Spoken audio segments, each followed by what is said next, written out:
একটা ছেলেকে দেখেছিলাম গত 2 বছর আগের রোজার ঈদে বাবার সাথে একই পাঞ্জাবি পরে নামাজ পড়তে এসেছিল।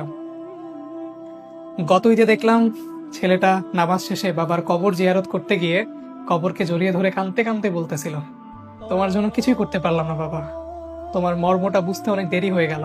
পৃথিবীর সব থেকে নির্বোধ সেই ব্যক্তি যার বাবা মায়ের মর্ম বুঝতে দেরি হয়ে যায়, কারণ তাদেরকে সুখী করতে হয়তো অনেক টাকার প্রয়োজন, কিন্তু খুশি করতে জাস্ট ভালো ব্যবহারই যথেষ্ট।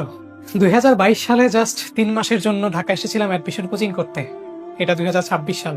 এখন ওরকম ভাবে আর বাড়ি ফেরা হয় না। অনেকদিন পরপর যখন বাড়িতে যাওয়া হয় তখন গোছানো বিছানার চাদর, গোছানো বালিশ, গোছানো আমার পড়ার টেবিল, এগুলো দেখে আমার খুবই আফসোস এবং হিংসা হয়।